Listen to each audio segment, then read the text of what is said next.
पशुओं में कृत्रिम गर्भाधान एक ऐसी कला है जिसमें सांड से वीर्य लेकर उसको विभिन्न क्रियाओं के माध्यम से संचित किया जाता है। यह संचित किया हुआ वीर्य तरल नाइट्रोजन में कई वर्षों तक सुरक्षित रखा जा सकता है। इस संचित किए हुए वीर्य को मादा के गर्भाशय में रखने से मादा पशु का गर्भाधान किया जाता है। गर्भाधान की इस क्रिया को कृत्रिम गर्भाधान कहा जाता है। इसकी और अधिक जानकारी दे रहे हैं डॉक्टर अभिषेक बिसेन।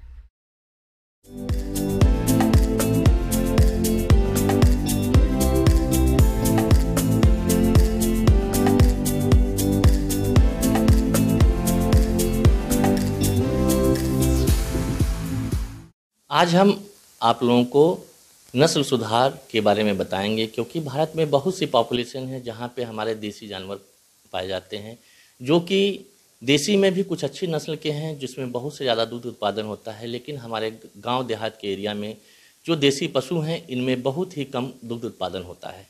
इसके लिए हम गवर्नमेंट ऑफ इंडिया भी इस पर काफ़ी फोकस कर रही है, बहुत ध्यान दे रही है, जिससे कि हम पशु का नस्ल सुधार कर सकें। तो ऐसे में हम जैसे कि अपनी मालवी है, गिर है, साहिवाल है, ऐसे में जो कि बहुत कम उत्पादन की हैं, इसको हम उत्पादन बढ़ाने के लिए हम जो अच्छे बुल हैं जिनकी प्रोजनी बहुत अच्छी है, जिसमें कि जो काफ निकलते हैं, जो बछड़े निकलते हैं, जो बछिया निकलती हैं, इसमें दुग्ध उत्पादन की क्षमता ज़्यादा होती है। ऐसे केसों में हम एआई का यूज़ करके इसमें नस्ल सुधार कर सकते हैं। दुग्ध उत्पादन बढ़ाने का सर्वोत्तम उपाय नस्ल सुधार है, जिसे पशुपालन की आधुनिक तकनीक अपनाकर किया जा सकता है। इसमें कृत्रिम गर्भाधान भी शामिल है। पशुपालक को इस बात का खास ख्याल रखना चाहिए कि पशु को समय से गर्भ धारण कराएं।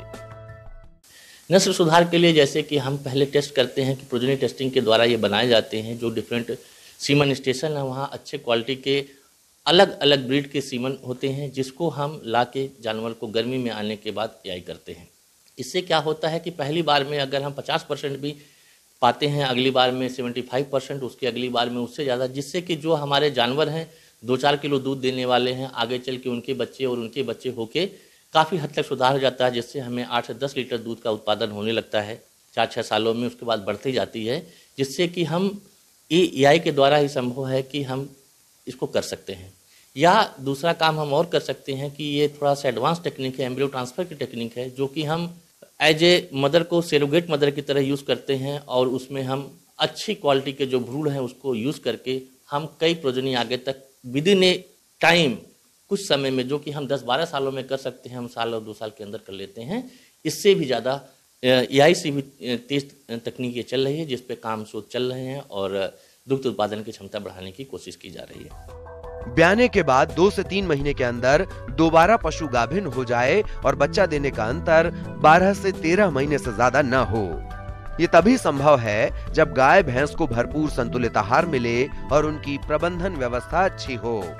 गाय भैंस के ब्याने से 2 महीने पहले उसका दूध सुखा देना चाहिए। दूध सुखाने के लिए 15 से 20 दिन पहले से थनों से धीरे धीरे कम दूध निकालें। इस प्रकार से दूध सूख जाता है। इन 2 महीनों में पशु को पौष्टिक दाना मिश्रण देना चाहिए। इस अवस्था में जितनी अच्छी देखरेख होगी, उतना ही ब्याने के बाद अच्छा दूध उत्पादन लंबे समय तक प्राप्त होगा। किसान भाइयों, एक दुधारू पशु की दूध न देने की अवधि जितनी कम होगी, पशुपालक के लिए उतना ही फायदेमंद होगा। इसके लिए जरूरी है कि ब्याने के 8 से 12 हफ्ते के अंदर गाय भैंस को दोबारा गाभिन करा दिया जाए। यदि पशु इस अवधि में गर्म न हो तो उसे गर्मी में आने की दवा देनी चाहिए। एआई कैसे करें हम? एआई में सबसे पहले पशुपालक को याद होना चाहिए कि जब जानवर गर्मी में हो तभी एआई कराएं। एआई करते समय सबसे पहले कि आपको ये ध्यान होना चाहिए कि जो सीमन है उसको बहुत अच्छी तरह से रखा होना चाहिए। उसके लिए लिक्विड नाइट्रोजन आती है, जिसमें हम कई वर्षों तक, कई सालों तक हम इसमें सीमन को बिना खराब हुए रख सकते हैं। इसके लिए हमें रूटीन चेकअप करना चाहिए, जहाँ पे सीमन एक्स्ट्रा रखी हुई है कि लिक्विड नाइट्रोजन जो है वो जो किस कंटेनर में रखा हुआ उसमें प्रॉपर लेवल है कि नहीं है। और दूसरी चीज़ कि जब हम सीमन एक्स्ट्रा निकालते हैं तो निकालते समय भी सावधानियाँ रखनी चाहिए।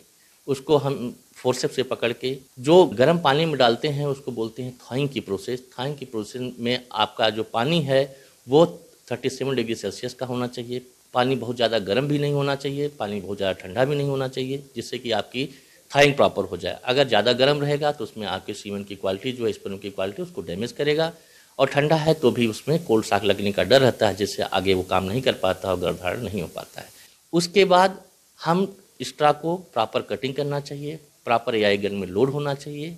उसके बाद साथ साथ ये ध्यान रखना चाहिए कि जानवर प्रॉपर गर्मी में भी हो, जांच चेक करना चाहिए। चेक करने के बाद अगर लगता है कि जानवर प्रॉपर गर्मी में है, गर्मी के लक्षण शो कर रहा है और इस समय हमें एआई करना उपयुक्त है, तो उसी समय एआई करना चाहिए। अदरवाइज ऐसे जानवर को छोड़ देना चाहिए, अगली साइकिल का इंतजार करना चाहिए 21 दिन का, जिसके बाद वो गर्मी में आए और एआई करिए। उसके बाद टेक्नीशियन सही होना चाहिए आपका, जो टेक्नीशियन है जो एआई करने जा रहा है, क्योंकि प्रॉपर जगह पे एआई होना चाहिए, जिससे कि सीमन प्रॉपर पहुंच सके और उसमें फर्टिलाइजेशन हो सके उसमें। और कोई भी गंदगी जो रहती है, जिस समय आप उसमें पैरेक्टल एग्जामिनेशन करके गन को पास कर रहे हैं, उस समय उस योनि द्वार को कॉटन से साफ कर लेना चाहिए। प्रॉपर वल्वा को खोल के गन का जो अगला हिस्सा पोर्शन है उस पर कोई गंदगी नहीं होनी चाहिए। अगर गंदगी होगी तो आपको बाहर से इन्फेक्शन अंदर की तरफ ले जाएगा, जिसके पायोमेट्रा एंडोमेट्राइटिस, सब क्लिनिकल एंडोमेट्राइटिस की कंडीशन होती है, जिससे कि जानवर गर्भधारण नहीं कर पाता है। ऐसी कंडीशन में हमें डॉक्टर की सलाह लेनी चाहिए, सही समय का उपयोग करना चाहिए, सही गर्मी होनी चाहिए। आगे और भी हैं खेती बाड़ी से जुड़ी हुई बहुत सी रोचक जानकारियां, यहां रुकेंगे।